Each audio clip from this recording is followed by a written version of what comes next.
할렐루야. 4월 14일 목요일 고난주간 특별 새벽 기도의 넷째 날 새벽 예배를 시작하도록 하겠습니다. 사도신경으로 우리의 신앙을 고백하시겠습니다. 나는 전능하신 아버지 하나님 천지의 창조주를 믿습니다. 나는 그의 유일하신 아들 우리 주 예수 그리스도를 믿습니다. 그는 성령으로 잉태되어 동정녀 마리아에게서 나시고 본디오 빌라도에게 고난을 받아 십자가에 못 박혀 죽으시고 장사된 지 사흘 만에 죽은 자 가운데서 다시 살아나셨으며 하늘에 오르시어 전능하신 아버지 하나님 우편에 앉아 계시다가 거기로부터 살아있는 자와 죽은 자를 심판하러 오십니다. 나는 성령을 믿으며 거룩한 공교회와 성도의 교제와 죄를 용서받는 것과 몸의 부활과 영생을 믿습니다. 아멘. 찬송가 144장 찬양하시겠습니다. 찬송가 144장입니다.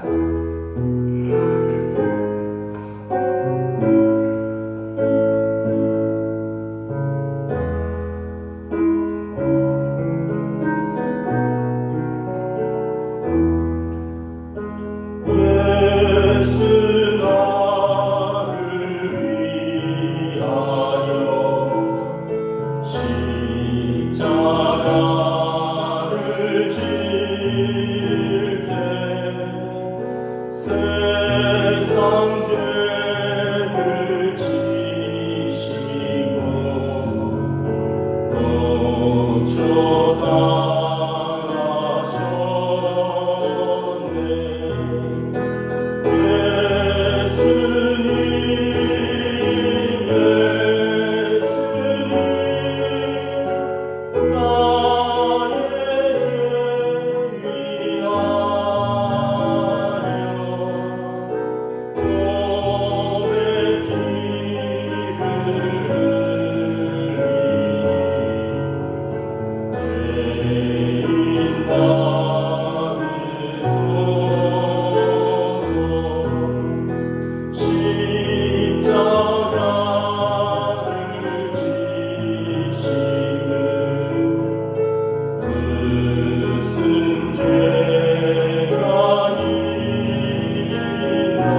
오늘 우리 주신 하나님 말씀은 신약성경 누가복음 9장 23절 말씀입니다.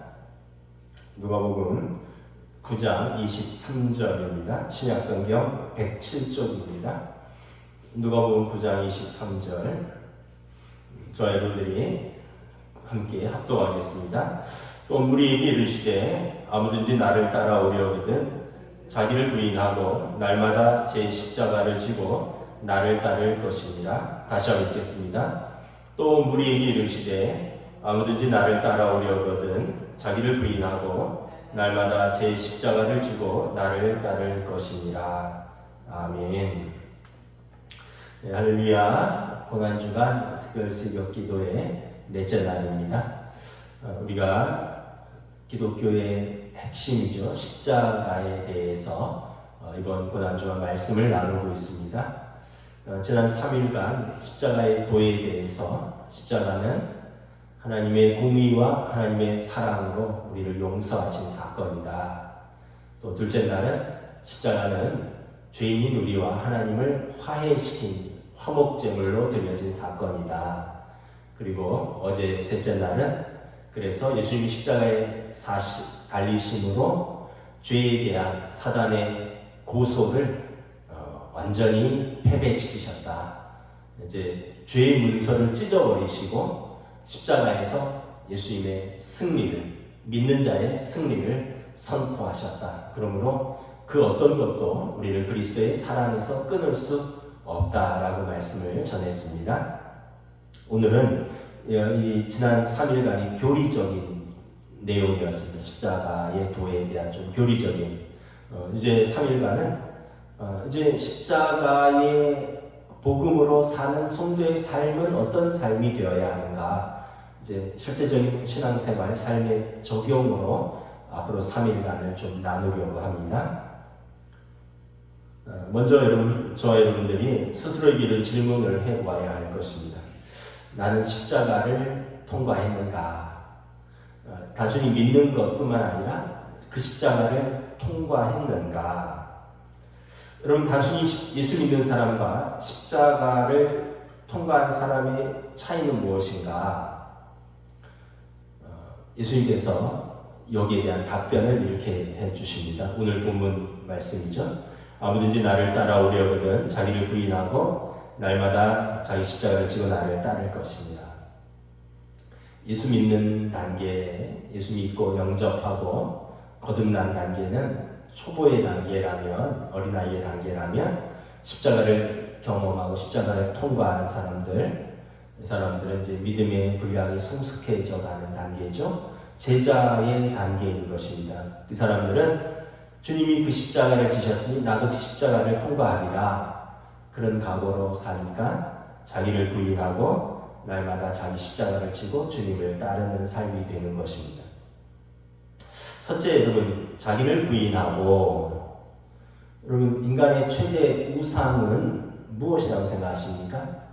우리가 생각할 때, 돈이나 어떤 권력이나 이런 것이라고 생각할 텐데, 사실은 그것보다 자기 자신입니다. 자기 자신이 우상입니다. 물론 돈이나 권력도 우상이지만 자세히 들여보면 그것이 필요한 이유는 자기 자신을 위해서인 것입니다.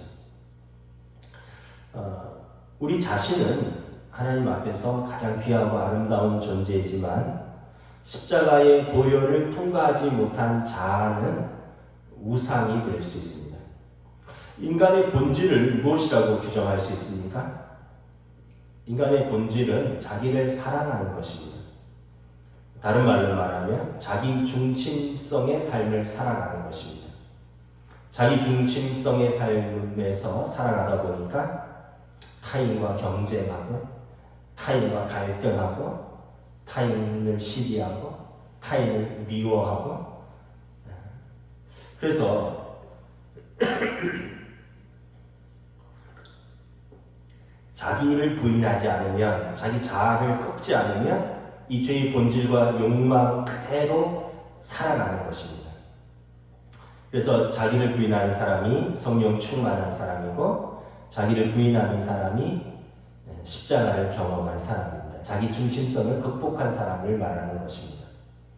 자기를 부인하기가 얼마나 어려운지 이게 신앙의 연륜과도 상관이 없습니다. 모태신앙이라고 해서 태어나서 60년, 70년 예수 믿었다고 해서 자기를 극복하는 것, 자기를 부인하는 것, 자기 중심성의 삶을 포기하는 것 쉬운 것도 아니고, 예수 믿은 지 얼마 안 된다고 해서 그게 그렇게 어려운 것, 이게 연륜과 관계없이 다 어려운 것입니다. 자기를 부인하는 것은 성품의 요구와도 상관이 없습니다. 조용하고 얌전한 사람은요, 조용하고 얌전한 가운데 자기 중심적으로 살고, 좀 시끄럽고 좀 거친 사람은 시끄럽고 거친 그대로 자기 중심적으로 살아갈 뿐인 것입니다. 자기를 부인하는 삶은 직분과도 상관이 없습니다. 그럼 목사나 장로라고 해서, 권사라고 해서, 교회에서 흔히 말하는 중직자라고 해서 더 부인하고 더 그런 것도 아닙니다. 오히려 이런 분들이 스스로를 더 강화할 수가 있습니다. 스스로를 더 의롭다 생각하고, 그래서 다른 사람들을 더 판단하고, 바리새인들처럼 자기를 더 강화하고 더 자기 중심적이 될 수도 있는 것입니다. 그러니까 이게 자기를 부인하는 것, 자기 중심성을 극복한다는 것은, 이것은 연륜, 또 어떤 성품, 기질, 또 직분, 이런 건 다 관계없습니다. 오로지 십자가를 통과해야 됩니다. 성령 충만해야 되는 것입니다. 어떻게 보면 평생을 같이 산 노부부도 자기를 부인하지 못하면서 평생을 같이 살고, 그렇게 서로에 대해서 원망하고 또 한을 품고 원수처럼 사는 사람도 있고요. 또 그렇게 사랑해서 죽고 못 산다고 하는 신혼부부들도 그 미로의 기간이 끝나면 그 사람들이 제일 직면하는 것이 무엇입니까? 적나라한 있는 그대로의 상대방의 모습입니다. 적나라한 있는 그대로의 상대방의 모습은 어떤 것입니까? 자기 중심성이 가득한 배우자의 모습입니다. 근데 나도 자기 중심성이 가득한데 이제 미로의 기간이 끝나고 자기 중심성이 가득한 배우자를 보니까 자아와 자아가 충돌하면서, 그러면서 서로를 인정하지 못하고 자기 뜻대로 안 되니까 갈등하고 결국 죽네 사네 이러면서 또 이제 그 고난의 세월로 들어가는 것이죠. 우리가 이렇게 자아가 가득하고 자기가 죽지 않으니까 가정에서 부부 간에, 부모 자식 간에, 교회에서 성도 간에 어려움이 많은 것입니다. 빌립보서 4장 2절에 보면 사도 바울이 빌립보 교회의 두 여인에게 권면을 합니다. 빌립보 교회를 잘 섬기는 두 분의 권사님입니다. 요즘으로 하면 내가 유오디아를 권하고 순두개를 권하노니 주 안에서 같은 마음을 품으라. 빌립보 교회는 우리가 빌립보서를 보았다시피 여성 리더들이 굉장히 헌신적인 교회였습니다. 자주장사 루디아가 교회를 개척했고, 또 오늘 본문의 유오디아와 순두개도 두 분 다 빌립보 교회의 살림을 도맡아하는 굉장히 충성스럽고 헌신적인 여인들이었습니다. 그러나 이 두 사람 사이에 갈등이 있었다는 것입니다. 이 일을 안타깝게 여긴 사도 바울이 빌립보 교회에 편지하면서 유오디아와 순두개에게 주 안에서 같은 마음을 품으라, 이렇게 화해의 특별 당부를 남겼습니다. 왜 이런 일이 벌어집니까? 내 충성이 더 옳다는 것이죠. 자기 자신의 방식대로 충성하는 것이 더 선하다고 고집하는 것입니다. 상대방의 충성은 내 방식과 안 맞는다는 거예요. 그러다 보니까 충성스럽지 않다라는 것입니다. 이것이 바로 자아의 문제입니다. 자기가 모든 일의 중심이 있기 때문에 상대방을 용납하거나 양보할 수 없을 뿐만 아니라 심지어 예수님을 섬기는 것도 자기 방식대로 섬겨야 되는 것이죠. 결국 우리가 그리스도의 십자가에 같이 못 박히지 않았다는 증거인 것입니다. 사사기에 나오는 표현처럼 모든 사람이 각기 자기 소견에 옳은 대로 신앙생활하는 것입니다. 빌립보 교회뿐만 아니라 예루살렘 교회도 그렇죠. 그 아름다운 예루살렘 초대교회도 히브리파와 헬라파의 과부들의 구제에 있어서 파가 나뉘어서 갈등을 했었습니다. 고린도 교회는 말할 것도 없죠. 바울파, 아볼로파, 게바파, 그리스도파 4개의 파가 있었습니다. 무려 겉으로는 할렐루야 하면서 문제없는 신앙 공동체 같았지만 안으로 들여다보면 계파가 있었고 서로가 서로를 어떻게 보면 질시하고 인정하지 않고 있었다는 것입니다. 다툼이 왜 생깁니까? 계파가 달라서 그렇습니다. 계파가 왜 생깁니까? 이익과 권력 때문입니다. 이익과 권력이 없으면 계파를 만들지 않습니다. 여러분 정치권 보세요. 여러분 무슨 심 하잖아요. 뭐 문파도 있고 문심도 있고 이파도 있고 이심도 있고 윤파, 윤심도 있고 윤핵관도 있고 뭐 이런 다 왜 계파가 생깁니까? 이익과 권력 때문에 그렇습니다. 이익과 권력이 없으면 계파를 만들지 않습니다. 지역, 나이, 성향, 학벌, 이른 이해관계로 사람들이 당을 만드는 것입니다. 뭉치기 시작하는 것입니다. 인맥을 만들기 시작하는 것입니다. 누구 편에 서면 성공할 것이냐, 어느 편에 들어가야 나도 한 자리 하겠느냐, 나한테도 뭔가 부스러기라도 떨어지려면 내가 어디에 눈치 빠르게 서야 하느냐. 그러면서 거기에 헤게모니를 쥔 사람을 중심으로 줄을 서는 것이죠. 그리고 거기에 좌장으로 서 있는 사람들은 이걸 즐기는 것입니다. 굉장히 인간적인 것입니다. 여러분 계파에로 들어가면 그때부터 정의라는 것은 없어집니다. 누구 파냐가 중요한 거지 그 다음에는 정의, 상식 이런 것은 중요하지 않습니다. 옳으냐 그르냐는 중요하지 않습니다. 내가 누구에게 소속되어 있느냐 이것만이 중요할 뿐인 것입니다. 교회도 그렇다면 안 되겠죠. 근데 고린도 교회가 유감스럽게도 나는 바울파다, 나는 게바파다, 나는 그리스도파다, 뭐 나는 아볼로파다. 그랬으니 여러분 오늘날에 많은 한국 교회들이 갈등이 있고 어려움을 겪고 있는 건 어찌 보면 자연스러운 인간적인 굉장히 자연스러운 인간적인 모습이지 않을까 하는 생각을 합니다. 근데 이게 좋은 것이 아니죠. 인간적인 게 좋은 것이 아닙니다. 인간적인 것은 죄성이 있다는 것입니다. 이번 고난주간에 우리가 다시 한번 회개해야 합니다. 저와 우리 여러분들, 특별히 한국교회를 섬기고 있는 지도자들부터 중심으로 회개하고 또 우리 성도들이 회개해야 됩니다. 우리 안에 자기 중심성, 서로를 섬기고 서로를 세우지 못하는 자기 중심성, 자기를 자아를 못 박지 못하는 이런 모습들. 그렇기 때문에 우리 가정에서, 우리 교회에서, 우리 사회에서 분열이 끊이지 않는 것입니다. 바울 사도는 타당을 나누어서 분쟁하는 고린도 교회에 이렇게 권면합니다. 그리스도께서 어찌 나뉘었느냐? 바울이 너희를 위하여 십자가에 못 박혔으며 바울의 이름으로 너희가 세례를 받았느냐? 사도 바울이 말씀합니다. 예수님이 나뉘셨습니까? 바울파가 있다고 하는데 내가 여러분을 위해서 십자가에 못 박혔습니까? 여러분들이 바울의 이름으로 세례를 받았습니까? 그러면서 그리스도께서 나를 보내시면 세례를 베풀게 하려 하심이 아니요 오직 복음을 전하게 하려 함이로되 말의 지혜로 하지 아니하면 그리스도의 십자가가 헛되지 않게 하려 함이라.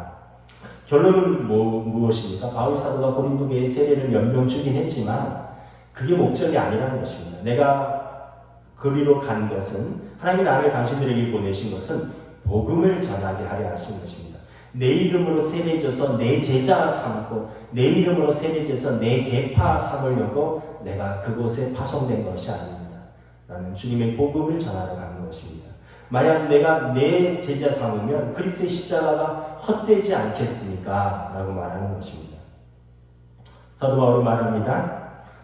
내가 말의 지혜로 하지 아니하면 그리스도의 십자가가 헛되지 않게 하려 합니다. 이 말을 뒤집으면 어떻게 됩니까? 말의 지혜로 하면 십자가는 헛되게 된다는 것입니다. 십자가는 말의 지혜로 하는 것이 아니라는 것입니다. 예수님 십자가를 말로 지셨습니까? 온몸으로 지셨죠. 그럼 십자가는 우리가 살아가는데 이성도 필요하고 상식도 필요하고 지혜도 필요하는데 그렇게 지는 십자가가 아니라 십자가는 말로 전해지는 것이 아니라 하나님의 아들의 몸에 들임이 있어야 되는 것입니다. 그럴 때 십자가의 능력이 드러나는 것입니다. 사람의 말로 십자가가 이해는 가지만 그것이 전해지지는 않습니다. 설득되지 않습니다. 십자가는 오직 하나님의 지혜로만 이해될 수밖에 없는 것입니다. 하나님의 지혜는 하나님의 아들이 친히 자신의 몸을 드릴 때 우리에게 전해지는 것입니다. 비로소 능력이 드러나는 것입니다. 사랑하는 성도 여러분, 내 생각, 내 상식, 내 경험, 내 교양, 내 자아 이런 불필요한 것들 십자가에 못 박으시기 바랍니다. 우리 자아가 죽어야 됩니다. 여러분 죽어도 괜찮습니다. 죽지 않습니다. 그럴 때 비로소 그리스도와 더불어 새롭게 살아나는 것입니다. 우리 자존심 그걸 못 박는다고 큰 문제 안 생깁니다. 잠깐 속상할지 모르지만 우리 자존심 못 박으면 그리스도께서 우리 안에 더불어 사는 증거가 되는 것입니다. 지긋지긋한 자아가 죽어야 합니다. 우리 자아가 죽을 때 우리 가정도 살고 우리 교회도 사는 것입니다. 기독교는 역설의 종교입니다. 죽으면 사는, 아니 죽어야만 사는 그 역설의 패러독스가 있는 것이 기독교의 십자가입니다. 예수님이 십자가에 죽으셨기 때문에 예수님 부활하셨고 예수님 십자가에 죽으셨기 때문에 우리가 살 수 있었던 것입니다. 예수님이 안 죽으시면 부활도 없고요. 우리가 죄로부터 사는 것도 없는 것입니다. 그래서 예수님 말씀하십니다. 나를 따르려거든 자기를 부인하고 우리를 먼저 부인하는 우리의 자기 중심성을 극복하는 것이 굉장히 중요합니다. 두 번째는 자기 십자가를 지는 것입니다. 자기 십자가. 성경에 보면 예수님께서 오신 목적이 뭐냐면 예수님께서 자기만 당신이 지셔야 하는 십자가를 지시기 위해서 예수님께서 예루살렘에 오르신 이유는 구약의 선지자들이 말씀하신 바 인자가 자기 백성을 위해서 죽기 위해서 그 십자가를 짊어지시기 위해서 오신 것입니다.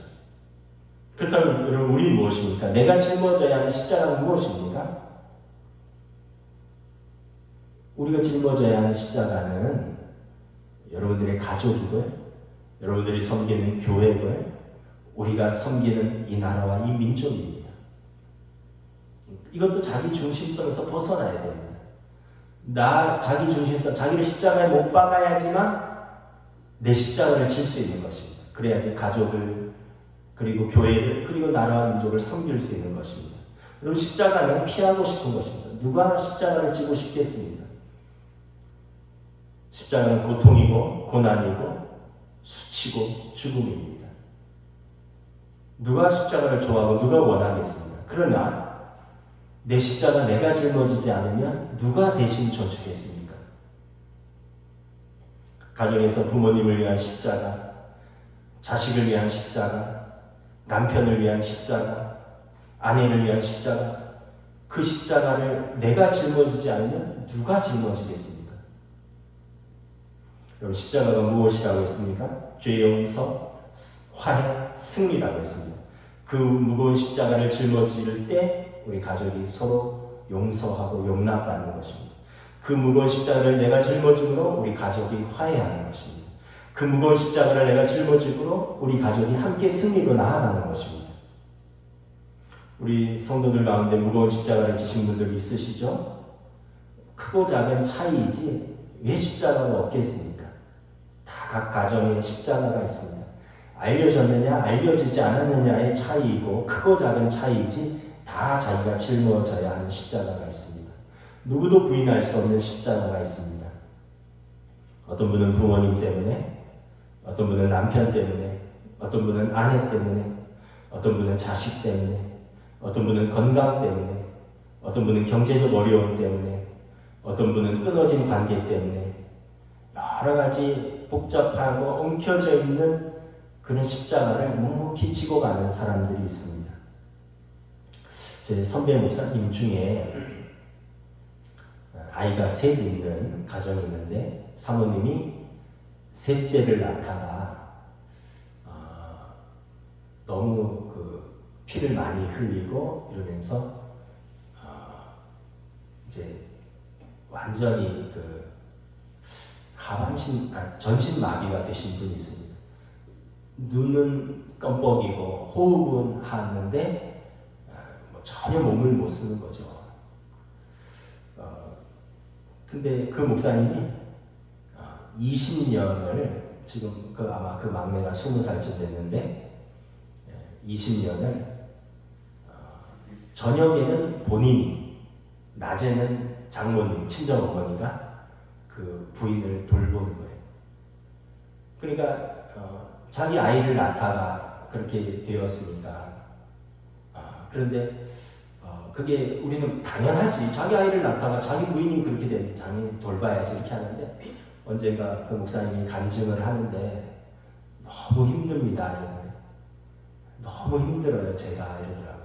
왜냐하면 부인을 밤에는 자기가 간호하고 간호라기보다는 이렇게 몸을 뒤척여줘야 되죠. 욕창이 생기니까. 낮에는 친정어머니가. 그래서 식사도 이렇게 코 흡입하는 줄 또 대소변도 치워줘야 하고. 근데 이걸 이제 20년을 또 새 아이 키우면서 하니까 너무 힘들더라고요. 한 번은 그런 고백도 하시더라고요. 저도 남자인데 참 외롭습니다. 이런 고백도 하시더라고요. 근데 아내 생각을 하면 내가 또 나쁜 놈이구나 이러면서 또 다시 아내를 돌보게 된다. 그러다가 이제 최근에 어떤 소식을 전해 들었는데 장모님이 친정어머니가 김서방 너무 힘드니까 이제 시설로 보내자. 그래서 20년을 자기랑 친정엄마랑 돌봤는데 부인한테 너무 미안한데 이제 시설로 보내기로 했다. 이런 내용을 보았습니다. 우리가 어떻게 판단할 수가 없습니다. 다른 가정의 이야기지만 그분의 입장이 되지 않고서 그 어머니의 입장, 그 남편의 입장, 또 누워있는 본인의 입장이 되지 않고 왜 더 돌보지 않느냐, 아니면 그동안 돌봤으면 충분하다, 아니면 이런 것을 우리가 아무런 할 말이 없어요. 그것은 그 가정의 십자가예요. 근데 목사님이 내가 어떻게 그 십자가를 버리겠습니까? 내가 어떻게 그 십자가를 외면하겠습니까? 내가 짊어지지 않으면 아이들은 그때 아직 어리니까 내가 짊어지지 않으면 우리 가족을 어떻게 내가 이끌고 나가겠습니까? 이런 고백을 하신 것을 들었습니다. 여러분 정말 기도밖에 나오지 않은 가정들이 있기도 합니다. 성도들 가정 중에 어떻게 도와줄 방법도 없습니다. 그 가정에 독특한 십자가이기 때문에 누가 대신 짊어질 수가 없습니다. 그러나 여러분, 내가 꼭 져야 할 십자가는 피하지 말고 내가 져야만 합니다. 내가 져야 하기 때문에 우리 가정에 주신 십자가입니다. 어쩌면 우리 가정에 구원을 주시려고 믿음 있는 우리에게 주신 십자가입니다. 여러분 어떻게 아십니까? 내가 짊어지면 사는데 버리시겠습니까? 내가 짊어지면 사는데 도망가시겠습니까? 내가 짊어지면 사는데 계속 팔자탈만 하시겠습니까? 마찬가지입니다. 여러분, 교회도 마찬가지입니다. 성도들이 주님의 몸된 교회의 십자가를 같이 짊어져야 하는 것입니다.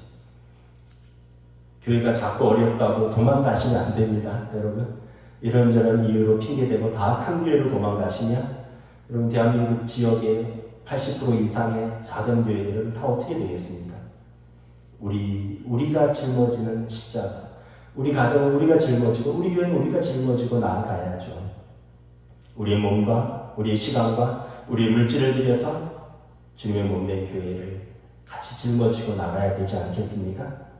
설마 우리 교회 십자가를 남의 교인이 짊어지기를 바라시진 않겠죠? 말의 지혜로 어찌 십자가를 지겠습니까? 십자가 없이 용서가 없습니다. 십자가 없이 화해가 없습니다. 십자가 없이 승리가 없습니다. 십자가를 질 때 이것이 비로소 제자도이고 이것이 비로소 사명의 길인 것입니다. 오늘 본문 누가복음 23장에서 9장 23절에서 예수님이 나를 따라오려거든 자기를 부인하고 하면서 아주 쐐기를 박아버리십니다. 날마다 자기 십자가를 지라. 날마다, 에브리데이. 여러분, 우리 한두 번은 십자가를 질 수 있어요. 때로는 큰맘 먹고 서너 번 질 수도 있습니다. 날마다 지기는 너무 어렵습니다. 근데 문제는 십자가는 한두 번으로 끝나는 게 아니라는 거죠. 서너 번으로 끝나지 않는다는 거예요. 날마다 다가오는 것이 십자가입니다. 날마다 다가오는 게 십자가죠. 예수님이 어떻게 하면 우리가 주님을 따를 수 있겠습니까? 묻는 제자들에게 예수님께서 말씀하셨습니다. 매일매일 자기 십자가를 짊고 나를 따르라. 이것이 성도의 삶이라 말씀하셨습니다. 예수님도 당신이 지셔야 하는 십자가가 얼마나 힘드셨을까 우리가 잠깐 생각해 봅니다. 제자들에게 기도하러 가자 했을 때 베드로와 야고보, 요한은 잘 몰랐을 것입니다. 예수님이 우리를 사랑하셔서 우리 셋만 부르셨구나. 별빛이 빛나는 그 밤에 주님 따라가야지 하고 가서 기도하다가 피곤하니까 잠이 들었습니다. 예수님은 땀방울이 핏방울이 되도록 그 십자가를 생각하며 눈물을 흘리며 기도하셨습니다.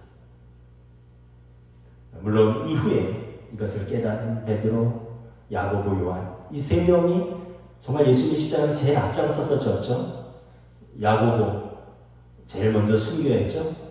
베드로 예루살렘 교회를 맡아서 섬기다가 십자가에 거꾸로 달려서 순교했죠. 요한 예수님의 육신의 어머니를 맡아서 그는 오래 살았지만 육신의 어머니를 예수님의 육신의 어머니 마리아를 끝까지 성모를 섬기면서 사명을 감당했죠. 그러니까 그때 참 소풍 가듯이 예수님이 우리를 부르셨구나 하고 막 따라갔는데 사실은 그 자리가 십자가를 위해서 기도하는 자리였던 것입니다. 이후에 그것을 깨닫고 그들도 그 십자가를 기쁘게 감당했습니다. 여러분 살아갈수록 느끼시죠? 삶이 녹록하지 않다. 신앙생활 잘하기 정말 어렵다. 그러나 여러분 우리가 예수님의 십자가로 큰 용서를 받았고 우리가 예수님의 십자가로 하나님과 화해했고 우리 예수님의 십자가로 궁극적으로 죄와 승리했습니다. 우리는 여러분 하나님과 화해한 사람들입니다. 여러분 우리는 죄에 대한 사단에 대한 궁극적인 승리를 선포한 예수님의 사람들입니다. 우리는 영원한 생명을 얻었고 우리는 영원한 구원을 얻었습니다. 그러므로 우리도 기꺼이 주님을 따라서 날마다 우리에게 주어진 십자가를 지고 자기를 부인하며 주님의 제자의 길을 따라가기를 주님의 이름으로 축복합니다. 여러분 이것이 주님의 명령입니다. 우리 가정의 십자가, 우리 교회의 십자가, 우리 민족의 십자가를 믿음 있는 우리 성도들이, 한국교회 성도들이, 저와 여러분들이 짊어지고 나간다면 우리 예수님께서 우리와 끝까지 함께 하시며 우리를 끝까지 응원하실 것입니다. 기도하겠습니다. 우리 함께 기도하며 나아가겠습니다. 고난주간 우리 주님 십자가가 얼마나 무겁고 고통스럽고 또 이것이 육신을 가진 인성을 가진 하나님의 아들이라도 피하고 싶으셨다 말씀하셨습니다. 그러나 주님이 그 십자가를 지심으로 우리가 죄 용서함을 받았고 하나님과 화해를 하였고 우리가 죄와 사망의 권세로부터 승리를 선포하였습니다. 이를 위해서 예수님이 기꺼이 십자가를 지셨습니다. 그러므로 너희도 나를 따르려거든 자기를 부인하고 자기 십자가를 지고 나를 따르라 말씀하셨습니다. 우리 가정의 십자가, 우리 교회 십자가, 한국교회가 또 이 나라와 민족을 위해서 져야 하는 십자가 기꺼이 우리 감당할 수 있기를 원합니다. 십자가를 통과할 수 있기를 원합니다. 주여 우리를 긍휼히 여겨 주시옵소서. 기도합니다. 아버지 하나님 베풀어 주시옵소서.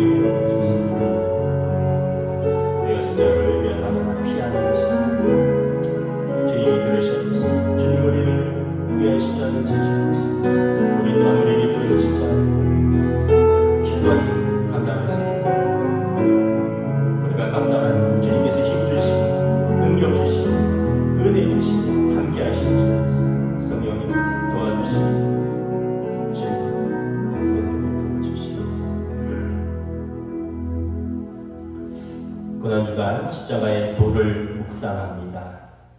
십자가의 도가 어리석은 자에게는 미련한 것이지만 믿는 우리에게는 하나님의 능력이요 지혜라 말씀하셨습니다. 예수님의 십자가 누구도 지고 싶지 않은 십자가지만 예수님이 그 십자가를 지심으로 우리가 죄 용서함을 받고 하나님의 자녀가 되었고 하나님과 화해하고 사랑받는 하나님의 자녀, 죄와 사망의 권세에서 생명과 성령의 법이 승리하는 십자가의 능력을 맡고 왔습니다.